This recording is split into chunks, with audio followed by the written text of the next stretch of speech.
Bago ako naging B-Mobile member, dati akong OFW. Caregiver ako sa Israel ng almost 8 years. Pero bago pa ako napunta ng Israel, pumunta rin ako sa ibang bansa, sa ibang lugar. So nagtrabaho ako sa Korea, nagtrabaho ako sa Saudi. So ang trabaho ko doon, syempre mag-alaga ng matanda. Sana nanay ko yung inaalagaan ko, kasama ko, pero ibang lahi o ibang tao. Nung mga panahon na meron akong inalagaan na matanda na nagkakalat siya ng dumi, naiihi siya sa panty niya. Minsan, pag pinapakain mo siya, pahirapan, yung mumurahin ka pa niya. Dahil akala niya pinipilit mo talaga siyang kumain. Pero syempre, bilang caregiver, kailangang ibigay mo sa kanya yon.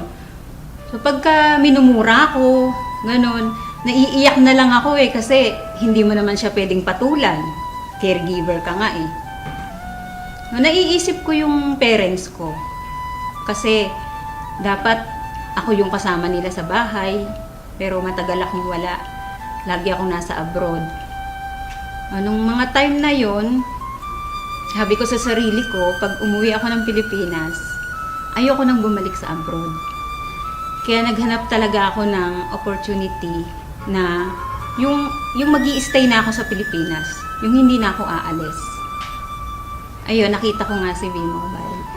Nung nag-grab ko to, nakita ko yung opportunity. Ang laki nung pinagbago sa buhay ko. Pinangako ko kasi sa sarili ko nga na ayoko na mag-abroad. Yung gusto ko makasama ko ng family ko rito. Kasi syempre tumatanda na yung parents ko. Iyon yung nag-push din sa akin para gawin ko si B-Mobile. Hindi kagaya nung nagtatrabaho ako as a caregiver, ginagawa ko lang yun kasi trabaho ko yun. So wala akong choice. Pero dito, bilang B-Mobile technopreneur, nade-develop din yung pagkatao ko. Yung sabi ko sa sarili ko, ay marunong din pala talaga akong makipag-usap. Yung isang pinagpapasalamat ko na nandito ako ngayon sa B-Mobile, yung nagkaroon ako ng time sa sarili ko, nakakapunta ako sa iba-ibang lugar. Kasi sabi ko noon, pumupunta ako ng abroad, pero ang Pilipinas hindi ko nalilibot. So ngayon nagagawa ko na siya. Napupuntahan ko na yung mga lugar na hindi ko napupuntahan noon dito sa Pilipinas. Sa mga OFW, huwag silang matakot na umuwi ng Pilipinas.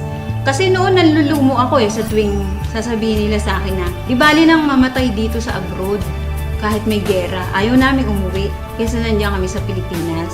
Ganun na ba talaga kahirap yung Pilipinas para ganun lang sabihin nila? Tapos yung kahit na malayo sila sa mga anak nila, sa pamilya nila, basta ang mindset nila, ang nasa isip nila, sa abroad lang nila mararanasan na magkaroon ng pera, na maibigay sa pamilya yung pangarap na gusto nila.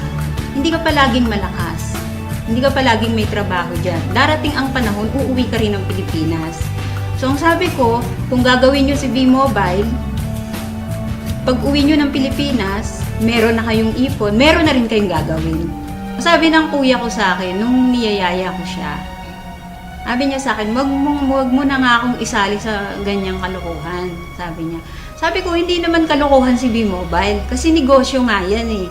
Pinapakita ko nga sa'yo na dito, maliit lang yung capital, tapos may malaking potential income, sabi ko sa kanya. So sabi niya sa akin, baka mamaya, magpasali ka dyan ng mga tao. Yun pala, scam yan. Sabi niya, di madadamay pa kami niyan. Pati ko niyayaya mo, madadamay din ako, sabi niya. So, syempre na-hurt ako kasi hindi ibang tao yung nagsabi sa akin eh. Kumbaga, kapatid ko siya eh. Anong time na yon, sabi ko sa kanya, sabi ko sa sarili ko, hindi ako titigil sa B-Mobile. Hindi ako titigil hanggat hindi ka naniniwala sa akin, hanggat hindi ka sumasali sa akin, at hanggat di ko napapatunayan sa'yo na totoo si B-Mobile. So, good news, kasali na siya sa B-Mobile. Huwag kang titigil kung ano yung naumpisahan mo. Kasi, gusto mo bang bumalik uli sa abroad? Gusto mo ba uling magtrabaho sa abroad? Bumalik sa dati? Yung lagi kong tinatandaan. Kasi nga, di ba sabi ko sa'yo, natatakot ako na bumalik uli sa abroad. Sa mga OFW na kagaya ko, subukan ninyo na mag-invest sa WeMobile. Hindi naman habang panahon na nasa abroad kayo, darating ang time hindi nyo na rin kakayaning magtrabaho. Sana lang, huwag pagiging OFW ang ipamana ninyo sa anak ninyo. Ang ipamana nyo sa kanila yung makapag-aral sila at pagkatapos nun, magnegosyo sila. So ito na yung chance ninyo. I-grab nyo na to kasi bihira yung opportunity na ganito. Na hindi lahat ng company na nasasalihan ninyo kagaya ng WeMobile.